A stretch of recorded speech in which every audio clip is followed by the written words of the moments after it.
Hello दोस्तों, मैं हूँ Sujata Deshmukh and welcome to my YouTube channel Asha academy. अभी तक अगर आपने इस चैनल को सब्सक्राइब नहीं किया है तो इसे सब्सक्राइब ज़रूर कीजिए ताकि आने वाले वीडियोस की अपडेट्स आपको मिलती रहे। अगर आपको वीडियोस पसंद आते हैं तो उसे लाइक एंड शेयर करना मत भूलिए। आपके कमेंट्स भी मेरे लिए बहुत ज़रूरी है, तो आप अपने कमेंट्स ज़रूर कमेंट बॉक्स में डाल दीजिए। आज का ये वीडियो है FY BCom के फाइनेंशियल अकाउंटिंग ये सब्जेक्ट पे, जिसमें हम देखने वाले हैं पीसमिल डिस्ट्रीब्यूशन ऑफ कैश पे बेस्ड MCQs। ये सीरीज़ 1 है, तो आने वाले अगले टॉपिक्स पे सीरीज़ 2, 3 ऐसे मैं बनाती रहूँगी। तो चलिए शुरुआत करते हैं पीसमिल डिस्ट्रीब्यूशन ऑफ कैश। सबसे पहले वी शुड नो कि what do you mean by piecemeal distribution of cash. अगर कोई भी पार्टनरशिप फर्म होती है और वो अगर डिसोल्यूशन में चली जाती है, तो डिसोल्यूशन मतलब I have to close the partnership firm now, मुझे वाइंड अप करनी है। तो सिंपल प्रोसीजर कोई भी बिजनेस ऐसे ही फॉलो करता है। मेरी जितनी भी एसेट है वो मैं बेचती हूँ, उनसे कैश जनरेट करती हूँ और जो भी कैश आती है उनसे मैं लाइबिलिटीज़ पे ऑफ करती हूँ। तो ये सिंपल है कि लाइबिलिटीज़ पे ऑफ करनी है, बट लाइबिलिटीज़ पे ऑफ करते वक्त किससे पहले देना है और सबसे लास्ट में कौन सी लाइबिलिटी पे करनी है, उनके लिए गाइडलाइंस दी गई है। तो वो गाइडलाइंस ध्यान में रखना बहुत ज़रूरी है, उसे हम कहते हैं order of repayment of liability. तो ये सारी ऑर्डर है। सबसे पहले हमें सिक्योर्ड क्रेडिटर्स देने हैं। सिक्योर्ड क्रेडिटर्स मतलब जो भी क्रेडिटर्स जिन पे कुछ प्रॉपर्टी मॉर्टगेज रखी है तो उन्हें सिक्योर्ड क्रेडिटर्स कहा जाता है। तो उनका पेमेंट सबसे पहले करना है, क्योंकि उनके लिए सेपरेट एसेट्स मॉर्टगेज रखी गई है। उसके बाद सेकेंड प्रायोरिटी है प्रेफरेंशियल क्रेडिटर्स को। इन preferential creditors these 3 are supposed as a preferential मतलब उन्हें प्रायोरिटी देनी चाहिए। Though they are unsecured, but उन्हें प्रायोरिटी देनी चाहिए as compare to the other creditors. तो रियलाइजेशन एक्सपेंसेस, जो भी मेरा बिजनेस वरना फर्म क्लोज करने के लिए जो भी खर्चा आता है, गवर्नमेंट ड्यू जैसे सेल्स टैक्स है, इनकम टैक्स है, किसी भी गवर्नमेंट के लिए, सेंट्रल गवर्नमेंट हो, स्टेट गवर्नमेंट हो, वरना म्यूनसिपाल्टी हो, उनको अगर कुछ ड्यूज़ उनके अगर कुछ देना है तो वो भी प्रेफरेंशियल क्रेडिटर्स में आता है। और अगर मेरे एम्प्लॉयज़ का कुछ देना है, जैसे सपोज आउटस्टैंडिंग सैलरी है, वरना उनका कुछ ग्रेचुटी फंड वगैरह देना है, तो that all are considered as a preferential creditors. अगर ये सिक्योर्ड क्रेडिटर प्रेफरेंशियल क्रेडिटर का पेमेंट हो गया और फिर भी मेरे पास पैसे हैं, तो मैं अनसिक्योर्ड क्रेडिटर्स का पेमेंट करूँगी। अनसिक्योर्ड क्रेडिटर्स मतलब ऐसे क्रेडिटर्स जिन पे कोई भी प्रॉपर्टी वरना एसेट स्पेसिफिकली मॉर्टगेज बोल के नहीं रखी है।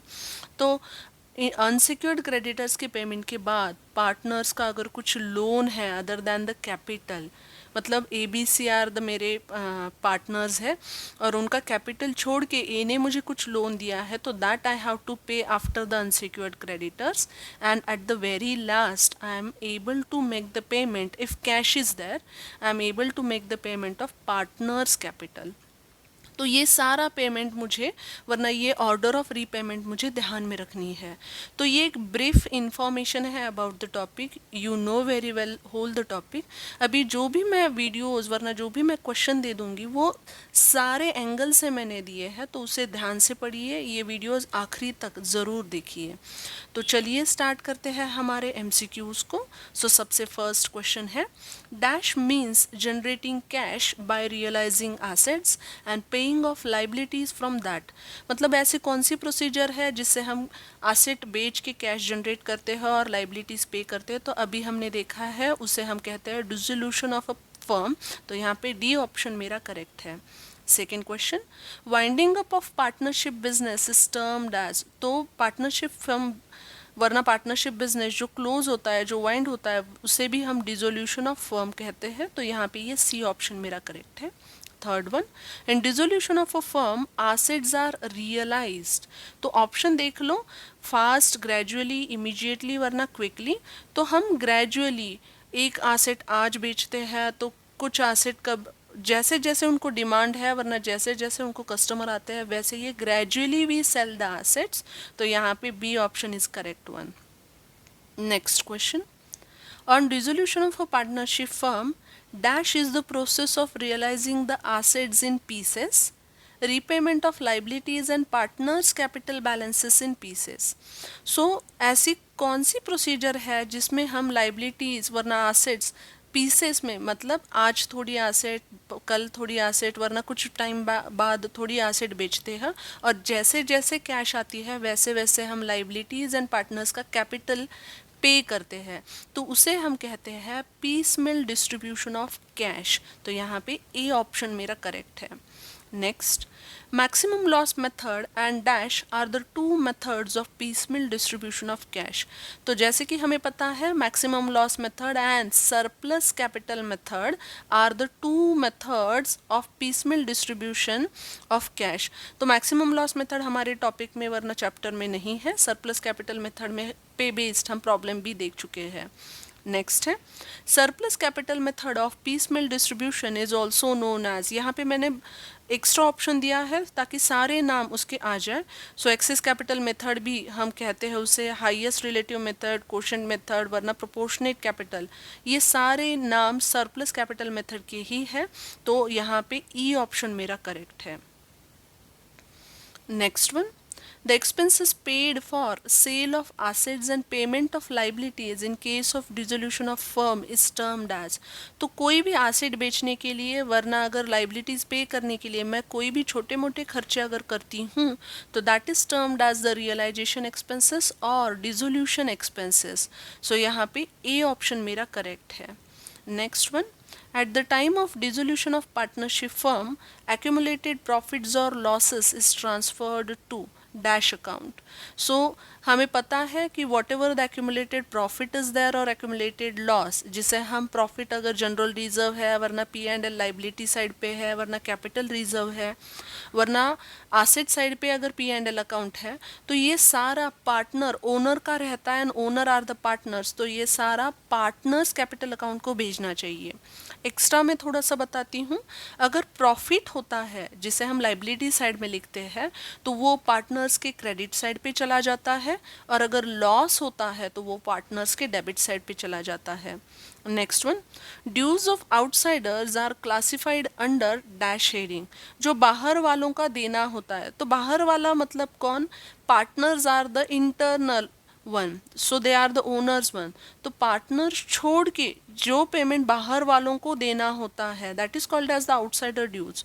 सो आउटसाइडर ड्यूज को हम क्या कहते हैं, तो ये सारे ऑप्शन में एक्सटर्नल हेडिंग में, वरना it is my external liability, जो भी बाहर वालों का देना है that is supposed as external liability, तो बी ऑप्शन मेरा करेक्ट है। Next one, government dues, dues to the employees, realization expenses are dash liabilities। मैंने सेकेंड स्लाइड पे ही आपको बता दिया है कि these are the preferential, इन्हें प्रायोरिटी से पहले देना है, so these are the preferential liabilities। Next one, sales tax dues amounted to ₹6,000 will be considered as dash liabilities। तो sales tax गवर्नमेंट को देना होता है and government dues is my preferential liability, so B option मेरा यहाँ पे correct है। Next one, on realization of assets first priority is given for the payment of dash liability।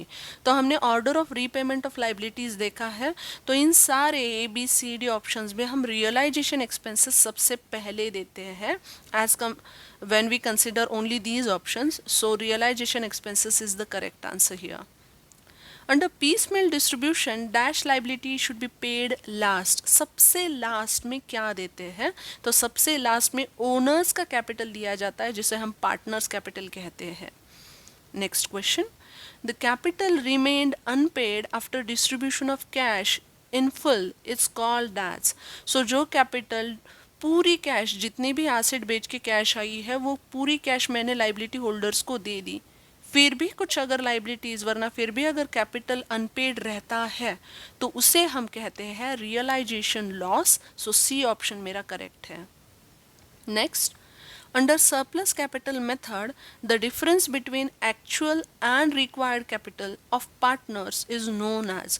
तो सरप्लस कैपिटल में कितना है एंड कितना रहना चाहिए, इन दोनों का डिफरेंस होता है सरप्लस कैपिटल। सो यहाँ पे सी ऑप्शन मेरा करेक्ट है। Next one, PQR are showing the profits and losses in the ratios of 1/2, 1/3 and 1/6 respectively. The firm's general reserve amounted to rupees 12,000. Calculate the Q's share in general reserve. तो हमें पता है जो भी general reserve वरना accumulated profit वरना losses होते हैं उन्हें प्रॉफिट शेयरिंग रेशो में दिया जाता है। यहाँ पे न्यूमरेटर देख लो और डिनोमिनेटर्स भी देख लो, तो डिनोमिनेटर सेम नहीं है तो उनको सेम करना चाहिए सबसे पहले। सो 1/2, 1/3 एंड 1/6 को मैं सारों को 6 में कन्वर्ट कर सकती हूँ। तो मुझे सिर्फ क्यू का देखना है, सो आई विल कंसिडर और I will show you only of a Q. So अगर 1/3 1/6 में कन्वर्ट करना है तो 2 से मल्टीप्लाई करो, सो मेरा रेशो आएगा 2/6। नाउ जो भी जनरल रिजर्व की टोटल अमाउंट है 12,000 उसे 2/6 से मल्टीप्लाई करो तो आपको कितनी अमाउंट मिलेगी 4,000, वरना डायरेक्टली 1/3 से 12,000 को मल्टीप्लाई करके आपको वो अमाउंट मिल सकती है। But whatever the method I told that is a scientific method.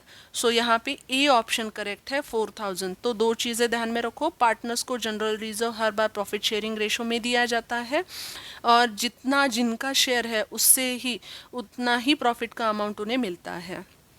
Next one, the capital balances of XYZ, here XYZ are the partners, so capital balances of XYZ is rupees 30,000, 20,000 and 20,000 respectively.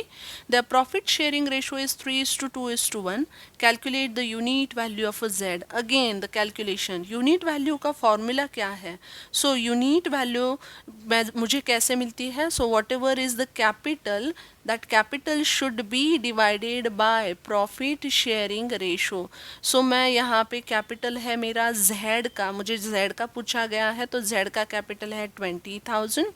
It's divided by its profit sharing ratio, तो profit sharing ratio of a Z is 1. So 20,000 divided by 1 is again 20,000. So that is the unit value. तो unit value मतलब capital divided by profit sharing ratio. तो आपको यहाँ पे 20,000 का option आपका correct है, तो देख लो 20,000 बी है तो वो ऑप्शन मेरा करेक्ट है यहाँ पे।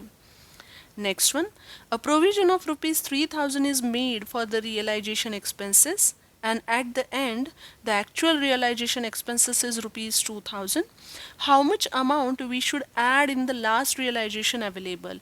तो यहाँ पे ये क्वेश्चन थोड़ा सा मैंने ऐड करके दिया है, सो आपको इस पे बेस्ड सारे प्रॉब्लम्स आ सकते हैं। तो देख लो, सबसे पहली चीज़ है कि जो भी रियलाइजेशन की प्रोविज़न बनाई जाती है उसके लिए स्टार्टिंग में हम अमाउंट रखते हैं और लास्ट में हमें रियलाइजेशन का एक्चुअल खर्चा पता चला। सो 3,000 प्रोविज़न बनाई है, उसमें एक्चुअल 2,000 ही खर्च हो गए। सो 1,000 मुझे क्या करने हैं, तो 1,000 हमेशा जो मुझे कैश अवेलेबल दी जाती है, मतलब रियलाइजेशन में जो कैश होती है उसमें ऐड किए जाते हैं, तो वो आपको यहाँ पे लिखना है। सो यहाँ पे how much amount we should add in the last realisation, तो 3,000 की प्रोविजन थी, 2,000 ही खर्च हुआ, 1,000 मुझे ऐड करने हैं। सो यहाँ पे डी ऑप्शन मेरा करेक्ट है। ऐसे भी हो सकता है कि प्रोविजन आपने कम बनाई है और ज़्यादा अमाउंट आपकी खर्च है, तो जो ज़्यादा अमाउंट है वो आपको कैश से डिडक्ट करनी पड़ेगी। Next one, ABC firm realized its asset on 1st January 2020 as land 20,000, building 5,000, book debts 2,750, stock 10,500 and expenses to realize is rupees 2,250. The cash available for realization in the month of January is rupees. Again calculation है, देखते हैं जो भी asset separately January month में dissolve हुई है उनकी realised amount हम यहाँ पे सिर्फ realised amount, I will not consider the book of value. So मैं ये सारा यहाँ पे कंसिडर करती हूँ। उसमें उन्होंने एडिशन में खर्चे भी दिए हैं, तो खर्चे मुझे लेस करने हैं, तो पहले रियलाइज्ड अमाउंट ऐड कर दो। तो यहाँ पे रियलाइज्ड अमाउंट है मेरी 7, 8 एंड 38,250, उसमें खर्चा है 2,250 रुपये का।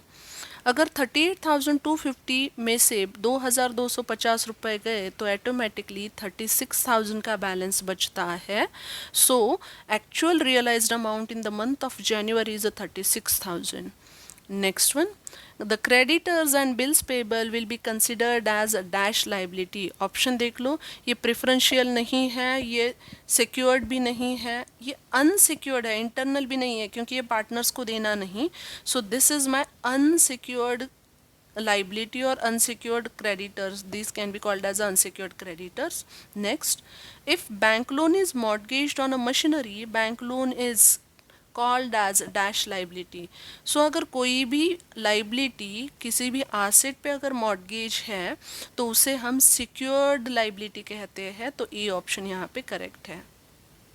Next one, the firm taken a bank loan of rupees 45,000 on a mortgage of machinery, means it's a secured loan. The machinery was realized for rupees 40,000. The remaining bank loan of rupees 5,000 should be. So 45,000 का bank loan है, उस पे machinery mortgage है 40,000 की. सो मैंने 40,000 दिए वहाँ पे, तो फिर भी 5,000 बचते हैं. तो उन 5,000 का क्या करना है? तो ऑप्शन देख लो. तो यहाँ पे जो 5,000 बचते हैं वो अभी अनसिक्योर्ड है, तो उन्हें मुझे अनसिक्योर्ड क्रेडिटर्स में ऐड करना है. तो ए ऑप्शन यहाँ पे मेरा करेक्ट है. Next one, PQR are the partners of a firm. Firm have Mrs. R loan of rupees 6,000.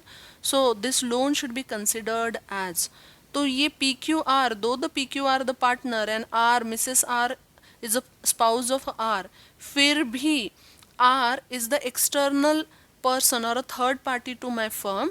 सो ये जो आर मिसेस आर का लोन है, though the R is a partner but Mrs R is not a partner, so ये external liability बोल के मुझे consider करना है. नेक्स्ट है, under piecemeal distribution if the unrealised asset is taken over by the partner it should be. तो accounting effect बताना है. अगर कोई भी अनरियलाइज्ड एसेट है जिस भी कीमत पे अगर किसी पार्टनर ने ली है तो मुझे उसको क्या करना है. तो जो भी पार्टनर ने अमाउंट ली है वो वैल्यू को मुझे रियलाइज्ड अमाउंट में ऐड करना है. सो यहाँ पे फर्स्ट ऑप्शन है taken over amount should be added in the cash available, ये करेक्ट है. सो ये वीडियो मैंने सारे क्वेश्चन सारे एंगल से मैंने लिया है. बहुत बार न्यूमेरिकल प्रॉब्लम इसमें देना बहुत हार्ड है क्योंकि वो एक पूरा स्टेटमेंट है. फिर भी अगर ये वीडियो आपको हेल्पफुल लगता है, गाइडिंग है, तो आप इसे लाइक कीजिए, शेयर कीजिए और उस पर कमेंट्स भी दे दीजिए. Thank you very much for watching.